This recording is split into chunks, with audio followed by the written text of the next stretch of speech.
Anyway. Oh, sorry, guys. Computer foolishness. Let's see. Andy and Laurie said, last week a person who attended, you can all see me, I assume. Let me know if you don't. A person who attended a loving group for the first time complained about feeling drained and worse than when she arrived, despite others commenting about how powerful an experience it was to be seen for the first time. How can two people have completely different experiences at the same event? Aha! Easy. If somebody comes arriving with the idea that they're going to be open and receive what they're seeing, then it will be an invigorating, powerful experience. If somebody comes and decides that they're going to resist what they're seeing, and they're going, actually two different things. If you're going to feel open, you're going to love it.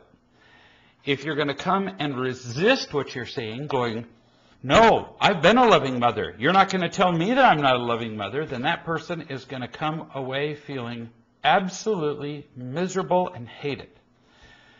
But then there's another kind of person who's going to hate it.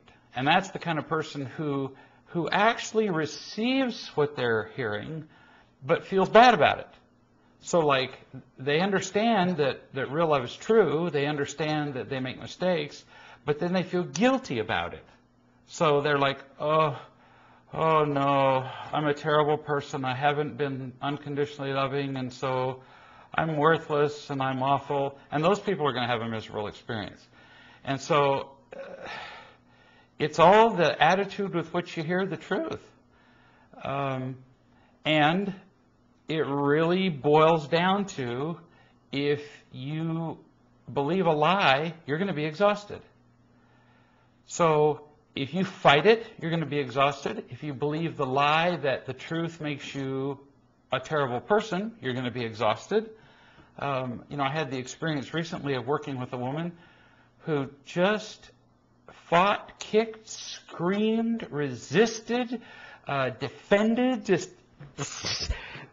she was going to do anything but admit that she was wrong. Well, after working with her and her family for a day, her family was excited, her husband was excited, her children were excited, and she was worn to a nub. She was just exhausted and fearful and frazzled. Well, clearly it wasn't the message. Clearly it couldn't have been me. Well, I'm stupid, but I was saying the same thing to everybody. It was her. It was her attitude. She decided to fight and kick and resist. So, duh, sure. People come to the same group and they have wildly different experiences.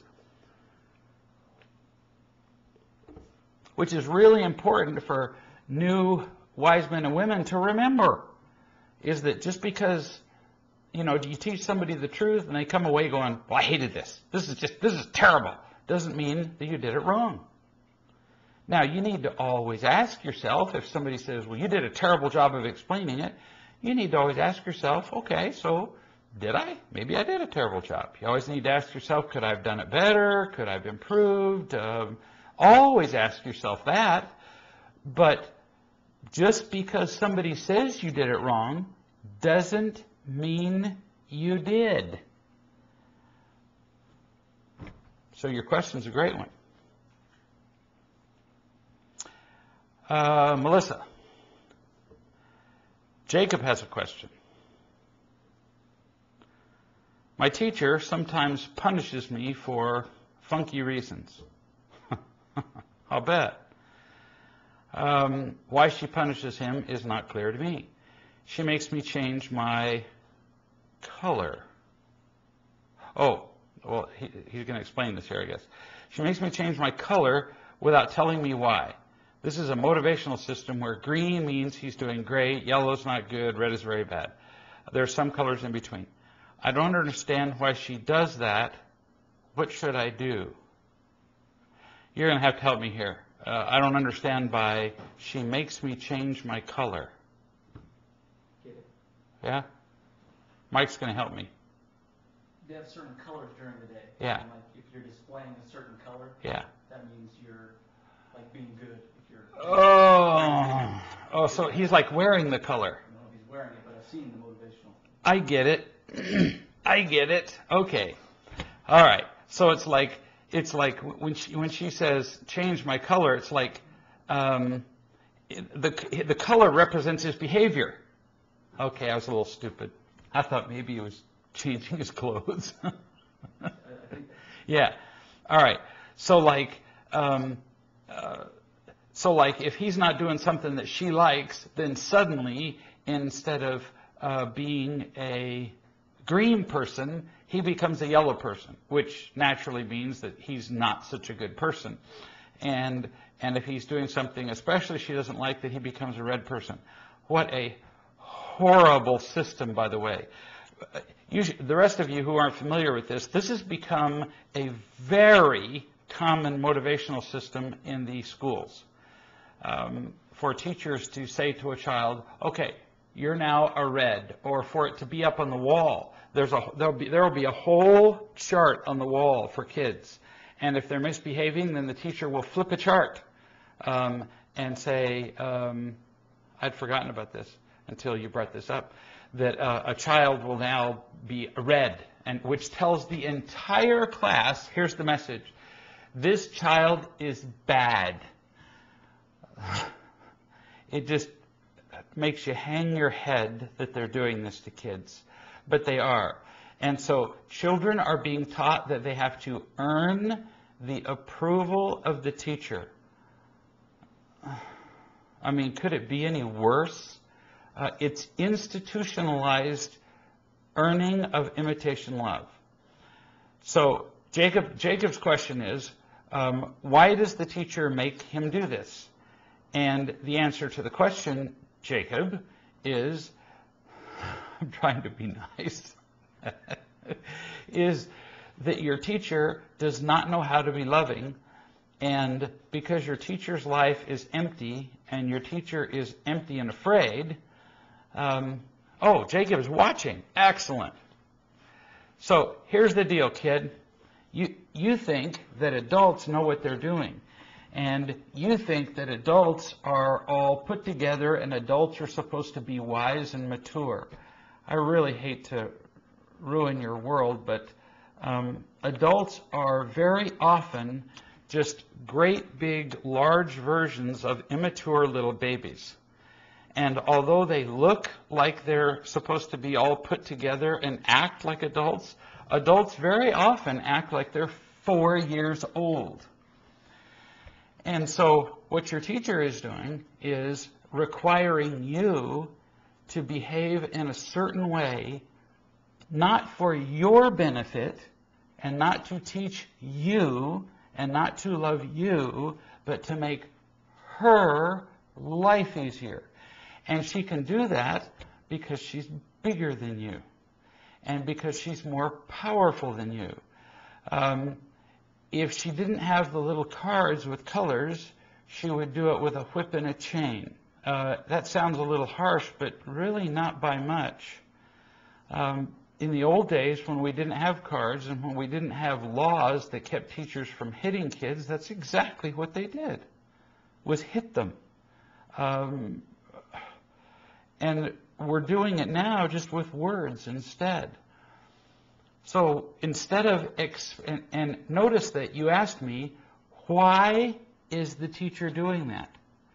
The fact that the teacher isn't clearly explaining to you what's going on shows that the teacher is doing it not because she cares about, or I assume it's a she. Somehow I got the idea that it was a she. Yes, it is she, because I read she. Yeah. The teacher is doing it to you not because she cares about you. If she cares about you, you wouldn't wonder why she was doing it. The teacher is doing it because she gets a feeling of power over you, because she's bigger and because she has the authority and because she can. If the teacher cared about you and you were doing something that she didn't like, or you were doing something that were harmful to you or something that you needed to learn, then instead of saying, okay, Jacob, Now you're a red. What she would do instead is she would stop and she would explain how a particular behavior would be unproductive to you. Let me give you an illustration. See, today's Tuesday. So Sunday, I was asked to teach a Sunday school class for my daughter-in-law. And so I've only been in this class once before. And as you know, when you're a substitute teacher, the kids think like, oh, well, I can do what I want. Now, I've been in there once before, and so the kids had heard me teach before, and so they were like, well, cool. So we're going to behave ourselves, because they actually wanted to hear what I had to say. So there were two 14-year-old boys in there, and they were actually quiet as could be, willing to hear every word. So we're talking, and I'm asking them questions, and we're having a just delightful little lesson. In comes the new kid. And the new kid sits down, and when I asked a question of the one kid over there, we'll call him, I don't remember his name now. Forgive me, I'm slow. Fred. So I asked a question of the new kid, Fred, and Jerry over here, the new kid who walks into the class, is over there just making noise. And so I asked Fred a question, and Fred starts to answer it, and Jerry's over there just going blah, blah, blah, blah, and making noise and blah, blah. And instead of turning to Jerry and saying, okay, you're a red, which is incredibly shaming to Jerry. Why ever make somebody feel bad? And in fact, instead of even saying to Jerry, stop that, which is another really stupid thing that teachers say to kids. I mean, what does a child learn from stop that? What children need to be taught is how their behavior affects other people. They need to be taught lessons in interpersonal relations. Do you see? They need to learn something, not just stop it. Because if I lean over to the kid, and mind you, I outweigh the kid by 100 pounds. If I stand above the kid, and I'm a foot taller, and I outweigh him by 100 pounds, and I say, Jerry, shut up. Well, Jerry's probably going to shut up, at least in the short term, because he doesn't know me all that well, and Jerry's got to wonder, at least in the back of the mind, if he keeps talking, if I'm not going to give him a severe concussion or bring his life to an end. So I might get him to shut up, but what's he going to learn? Nothing. So instead of that, I let him make his noise for a little bit because I figure, hey, he just got in class. Maybe he's just stupid. But he kept it up for, I don't know, I let him go on for 10 seconds. After 10 seconds, there's no excuse anymore. And so I stopped the kid who was talking. I said, hang on a second. And I looked over at Jerry and I said, Jerry, did you realize that Fred was talking? And no irritation, no nothing. Nobody had ever looked at Jerry and asked him a question like that. That makes all the difference in the world. Did you realize that Fred was speaking? Instead, all anybody had ever said to him was, be quiet, which to a 14-year-old kid is almost a challenge, you know? I mean, when you say be quiet, and then the kid's sitting there like going, okay, I'll be quiet for a little minute, and then after a little bit, I'm going to talk again. And he looked at me like, well, yeah. He was like flabbergasted. He didn't know what to say next. He'd never heard this line of questioning before. And I said, so if he's speaking in direct response to a question I've asked, and you're over here making this noise, and I repeated the noise he was making, which was along the lines of, and he was bouncing in his chair. I said, and if you're making that noise so that we can't hear Fred answering the question, what are you saying to Fred? Well, Jerry is like now just bumfuzzled. He's going, uh. He's never been asked to explain the meaning of his behavior in his entire life. All he's ever been told is shut up. So I knew he wasn't going to come up with an answer. I knew that already. So I said, do you want me to help you with the answer? He said, okay. I said, so what you're saying is this. And I turned over to Fred and I said, what you're saying is, Fred, when you're speaking, I don't care about you. I don't care about what you say. I'd rather sit over here and make my own little noises and distract everybody in the room and distract the teacher and everybody else from what you're saying, because I'm the most important person on the planet, in case all of you forgot. So I'd rather be rude and thoughtless and inconsiderate and distract everybody from you, because you don't matter to me. And then I turned back to Jerry and I said, did you realize that that's what you were saying? And he went, no. And I said, by the way, I'm not annoyed at you, and I'm not asking you to stop. I just want you to think about the fact that that's what you're saying. Now, do you mind if we go back to finishing Fred's question?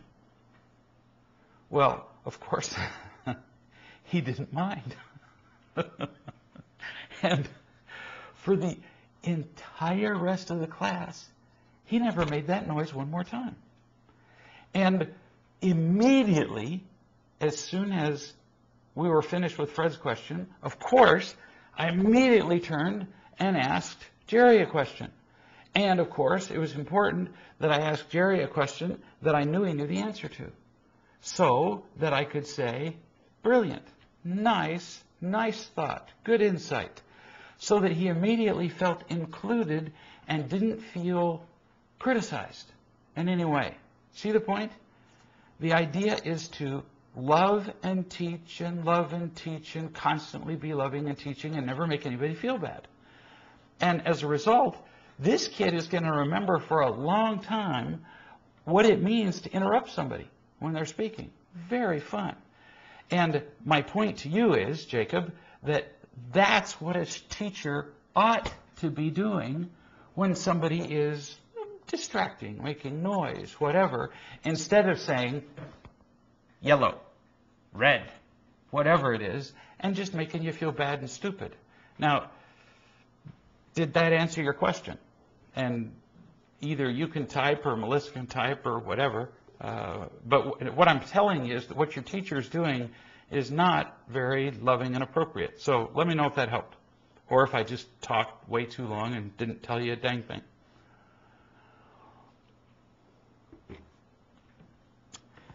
While you're answering, Catherine said, life is so amazing. To make a long story short, I never pursued a formal education. Long after the fact, I came to realize I wish I had been a teacher. So I've gone into place as a volunteer that my education didn't matter as much as life experience. This took me to detox centers, hospices, prisons. Recently, I told you about accepting a job I didn't want because I was drawn by flattery and imitation love, and then I quit. Yeah, I remember that. The amazing news is, because of my life experience, I've now been hired by 4-H to teach youth at risk in the after-school program. How cool. I had no idea 4-H did that. That's amazing. I thought all they did was raise cows and show them at the county fair. That shows you how limited my knowledge is. The concepts of real love are helpful to lead the way. I'm doing my best to stay aware of my own getting and protecting behaviors, as well as my students and coworkers. I'm staying as full as possible so I don't rely on any of them to make me feel loved. Oh, that is so important, because as you probably know, most people go into volunteer work claiming to want to help people, and the reason they really go into volunteer work is so that the people that they help will make them feel good. Instead, I'm making calls, joining in the conference calls, and daily personal practices. Nice. Enough for now. Thanks. My students, thank you. Oh, that's just so cool what you're doing. That's wonderful. When we go in to do volunteer work, church work, well, whatever we do, and we go in carrying with us some measure of unconditional love, and then we share real love with the people that we're serving, whew, what a difference it makes. Huge. Go ahead and type your questions in. I'm going to see if I can go find some pre-sent questions. I didn't get very many this week for some reason.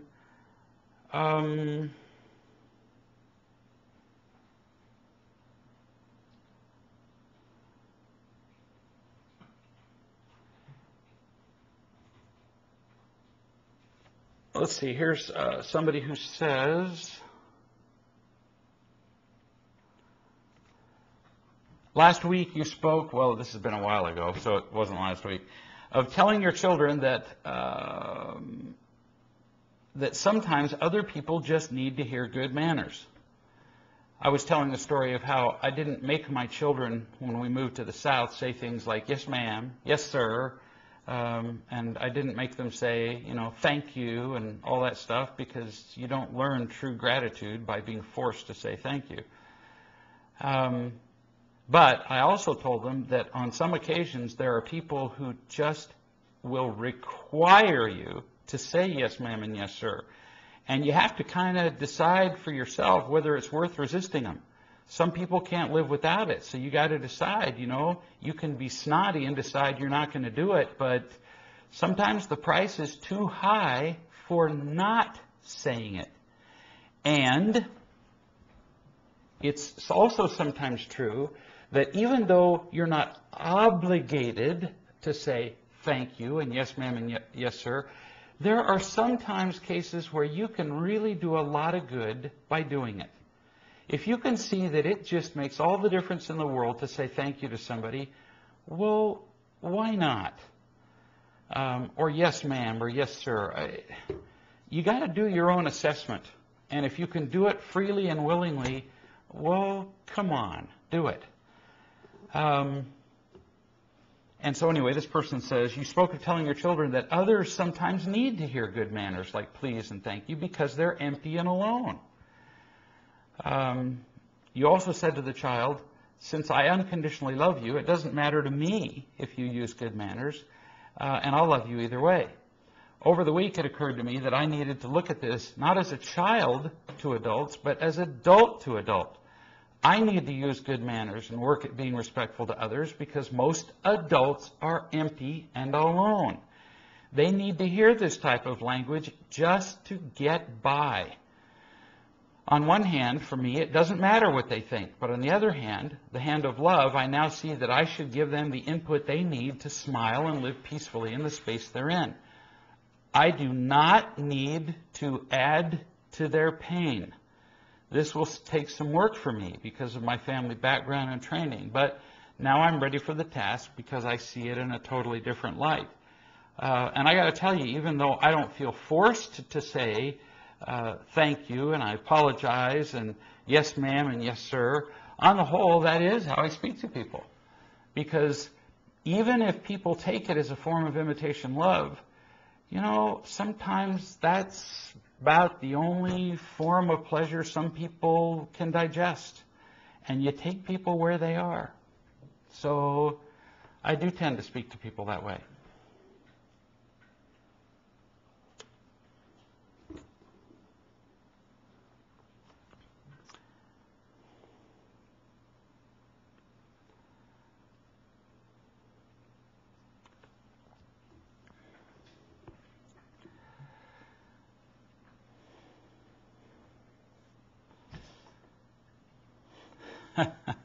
Melissa is talking about her son Jacob again. He said she never tells him why she makes him make the color change, which is... So, Jacob, I assume you're still up. Pay attention to me here, buddy. Just because somebody is an adult doesn't make them emotionally older than you. And some adults are just buttheads. Now, that doesn't mean you should treat them like a butthead.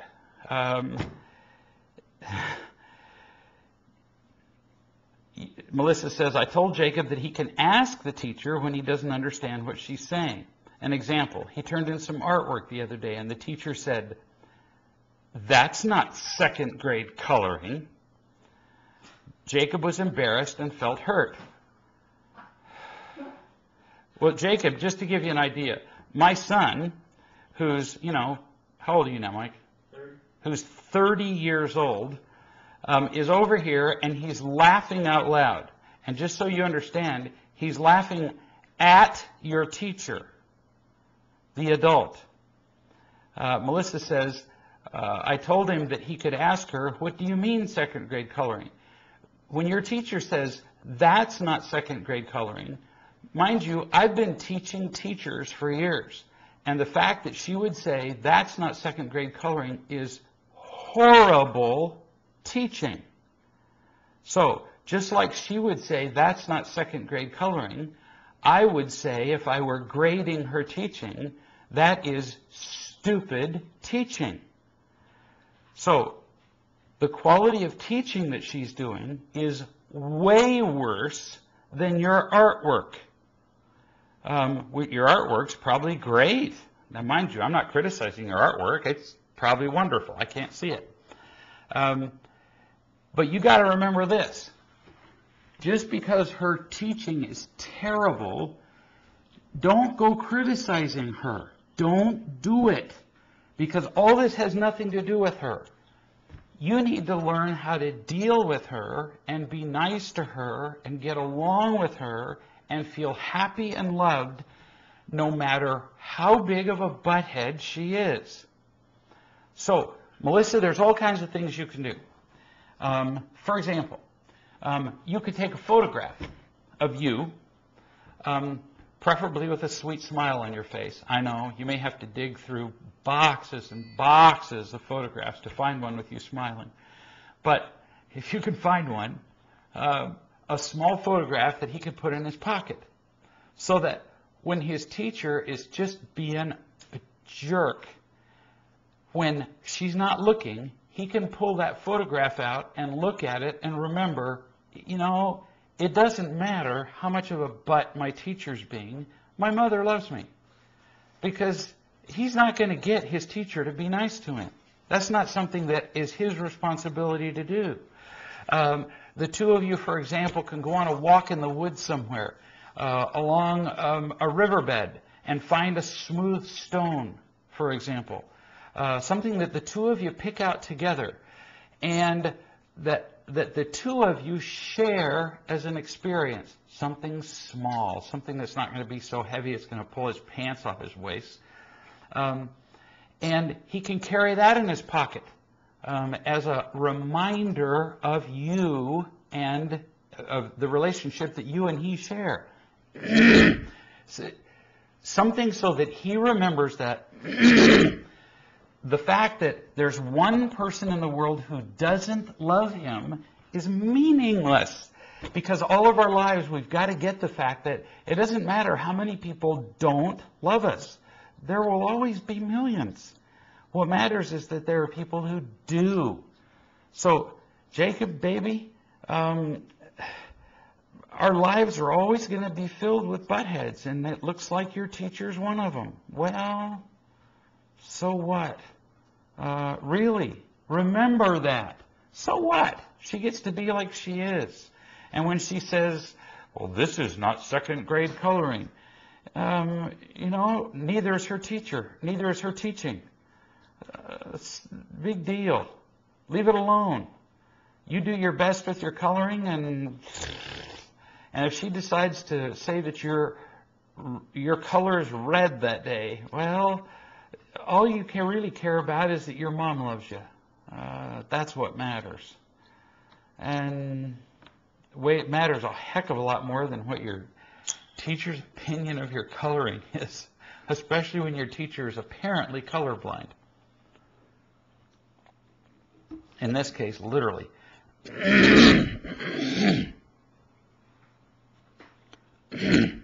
Let me know if this is making sense to Jacob as we talk.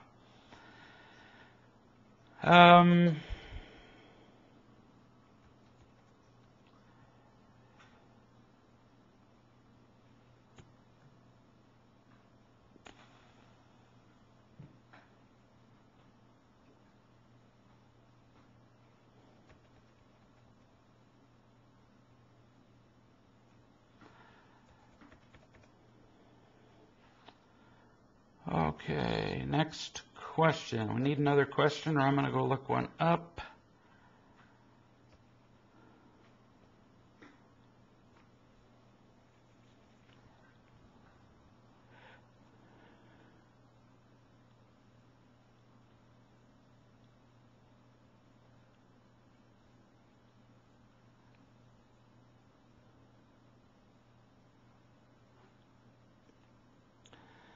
Here's a mother who says, as a mother who is rather arrogant and selfish and needs to interfere in my children's lives to ease my pain and concern, I'm here feeling concerned for my son who has not yet returned home. When he said, as he left to go out this evening, usually he gets back about midnight or after. Well, it kind of depends on how old he is, doesn't it? There's not enough information here for me to answer your question very well. I feel the need to text him to check if he's okay. I'm concerned for his safety driving home late. Would it be wrong to text him? I feel it would be clinging. I need to get over this discomfort I'm feeling and pack up his behavior. I know it's irrational. He's just arrived home. Okay. I can answer your question. Yes, it would be wrong to text him. I mean, you either arranged ahead of time for him to arrive home at a certain time, or you haven't. So, if you've arranged for him to arrive home, let's say you've arranged for him to arrive home at midnight. If he's late getting home, it's still inappropriate to text him and see if he's going to arrive home safely. He's either going to be late or he ain't. And texting him to see if he's safe isn't going to make him arrive home any safer, is it? If you text him and say, well, are you safe? It's just going to make him feel more like you're clinging him, nagging him, checking up on him, make him feel like an irresponsible baby. There isn't a single positive thing that's accomplished by your texting him. Nothing. And we have to think about that. Every time we make contact with our children, we have to think, well, what's the purpose of this contact? Well, now be safe. Sometimes when I hear that, be safe, I'm thinking, is there a single child who would respond with, oh, be safe? What a really great idea. Because, see, what I was going to do was drive off the road and smash into a tree. But now that you've said be safe, I think I'm going to stay on the road instead. Come on, what a stupid piece of advice. They've got it. So saying to them, now be safe when you drive, I think they pretty much got that. You know, they get the point. So it's really just nagging. And if they get home late and, you know, they're just a few minutes late, shut up. They're going to be okay. Now, if they're an hour late and they do that consistently, you may need to talk more about your arrangements, You may need to talk about the consequences of their arriving late. You need to maybe talk about, if you can't be arriving on time after our having made an agreement, then, I can't trust you with my car. That's just one of the consequences. I can't be loaning my car out to somebody who can't arrive at the time that we agreed upon. Just as you would set consequences with anybody else who borrowed your car, and so on. But there's no nagging in the meantime. So, no, there's absolutely nothing positive to be gained by your texting your child or your child's out with your friends and saying, how are you doing and are you going to get home safe? Not a thing.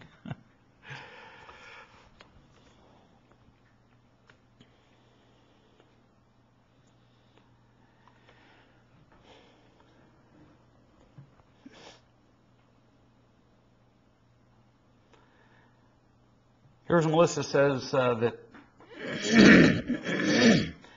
she said that, by the way, Melissa, tell the group how old Jacob is, because I can't remember either. She said that Jacob said that he understood the answer. He didn't know at least one of the words that I used, which is understandable, since I don't understand all the words I use either. But otherwise, it was all good. She said, I think he enjoyed you calling his teacher a butthead. Yeah, I bet so. Just don't make a tape of it and take it to his teacher, who will probably not be my friend for several weeks if he does.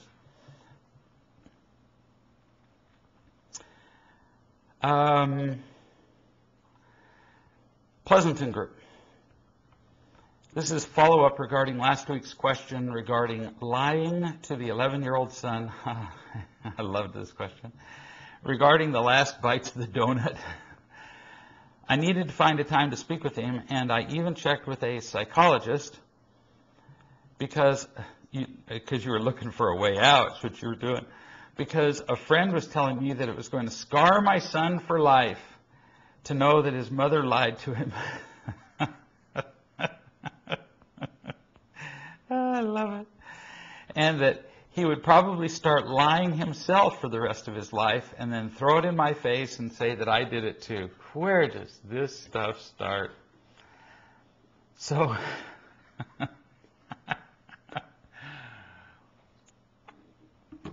so I finally spoke to him Friday, 4 days after the donut was eaten, and it went very well. Of course it went well. I re-emphasized that, see, we think that our children think that we are perfect. Grow up. Our children already know that we're stupid. We're the only ones who believe in this lie, that we don't make these mistakes. Then last night he tried to lie about something, and when I brought up honesty being important in the family, he said, it took me a week to tell the truth. So I was saying that I wanted to check with you, an expert, before telling him the truth because I didn't want to hurt him. He said, oh, these kids are so smart. He said, it shouldn't take an expert for me to be honest. So what do you suggest I say after that? You say to him, yes, son, you are right. You say this.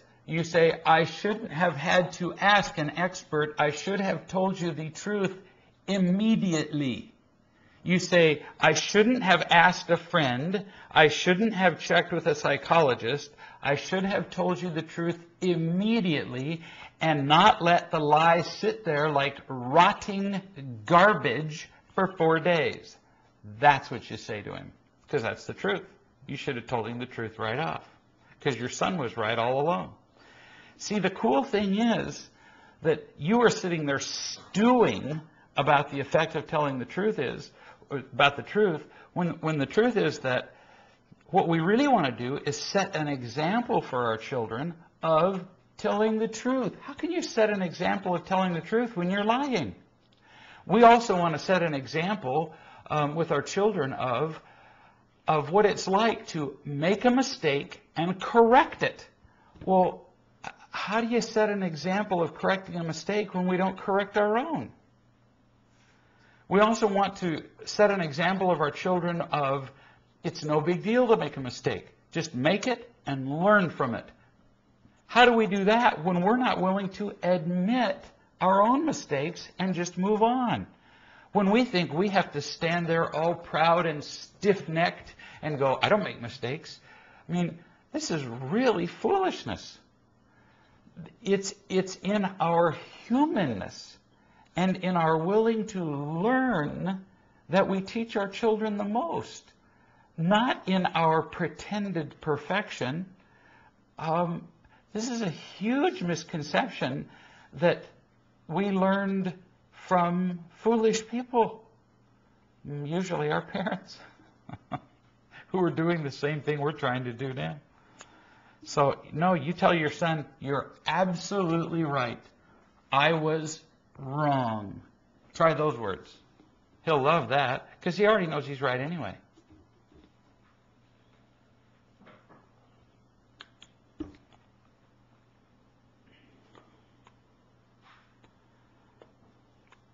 Melissa tells us that Jacob is 8. Yeah, he's a smart kid.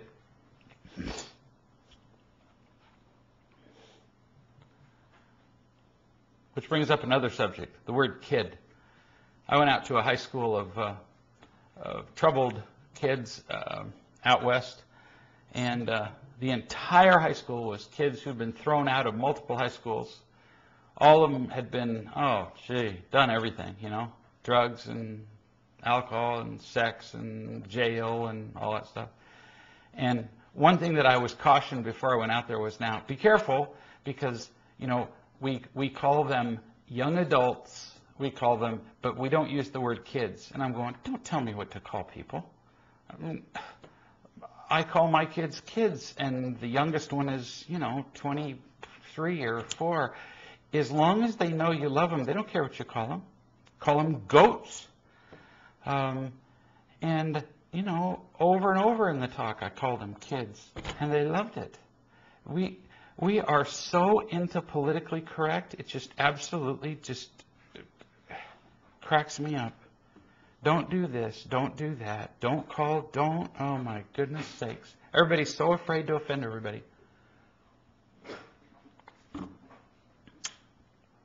What people want is to feel loved. And after you do that, all of this political correctness stuff is just foolishness. But boy, do we worry about it. Whew. Use the right word for this. Let's see. I have oodles of friends who are black, for example. Do we call them blacks? Do we call them African Americans? And my friend said, nobody cares. And they said the people that care are going to be offended no matter what you call them anyway. I have quite a number of friends who are of the group of people who were here when Columbus arrived.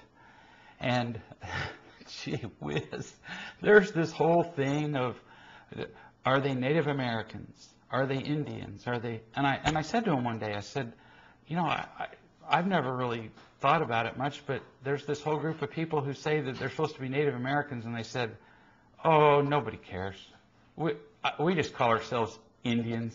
And I said, oh, thank goodness. And I said, what about this whole mascot thing? There's all these teams, that they're removing the Braves. And then they said, no real Indians care about that either. It's just all the militant freaks that get all excited about that. And I said, yeah, that's what I thought.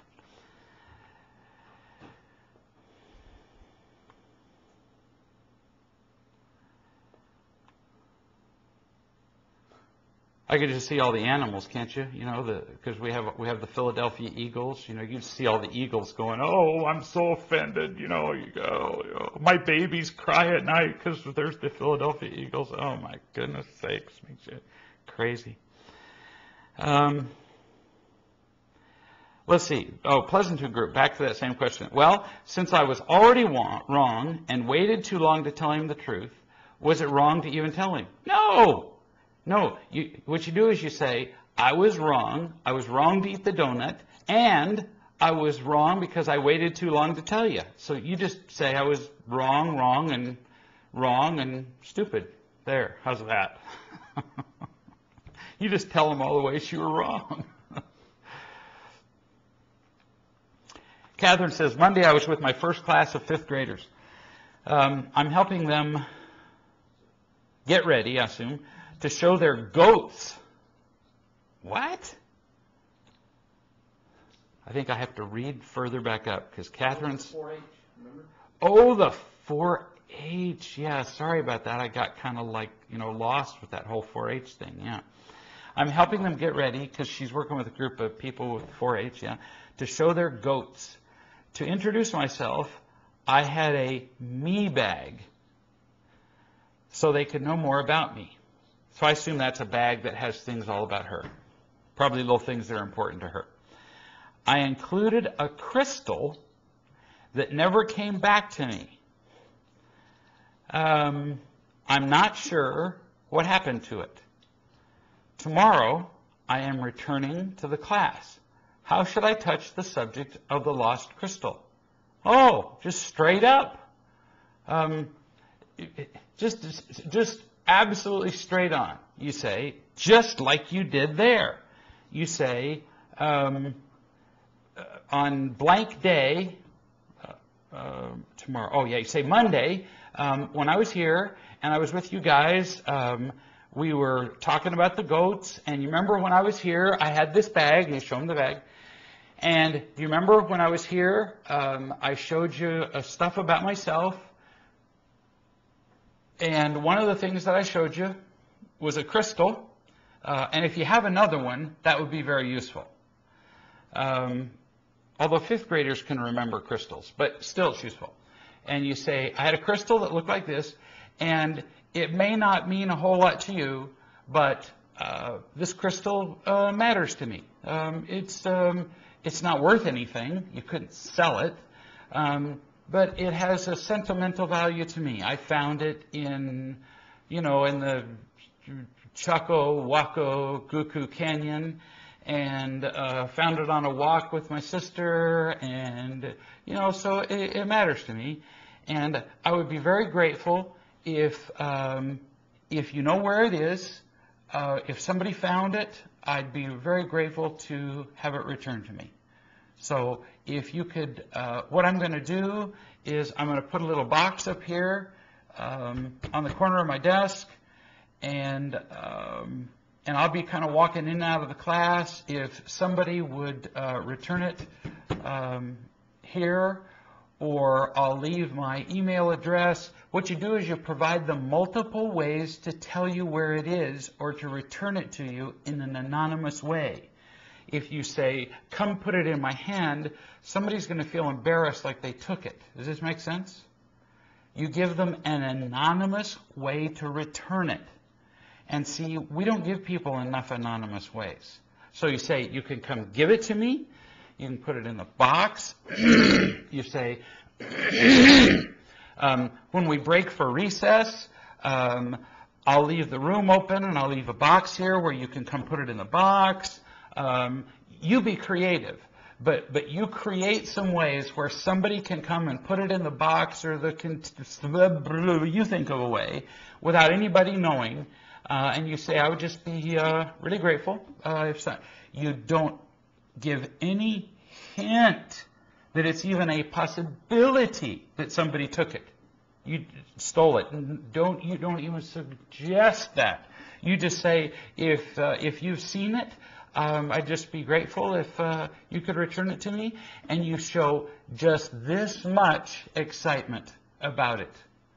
If you show the slightest bit of concern, and I'm really missing it, and I've been really concerned about it, and I think somebody's taken it, you're never going to see it again. Because somebody will feel like that they're being accused of stealing it. They'll now be concerned that they'll be punished if it's returned, and the penalty for returning it will be too frightening, and you can kiss that crystal goodbye. So you got to make it a non-event to return it.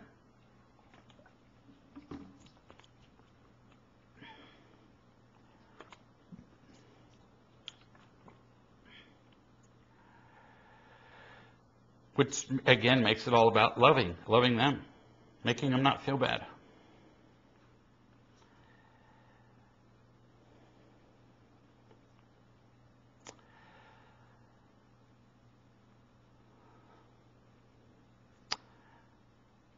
So there, if we don't have any more questions, what we'll do is we'll meet again Tuesday. I'll be here next Tuesday.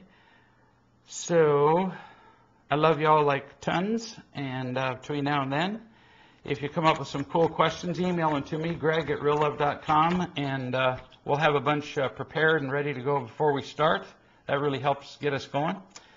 In the meantime, communicate with each other, go to your groups, and I'll look forward to hearing from you between now and then. See you next Tuesday. Bye.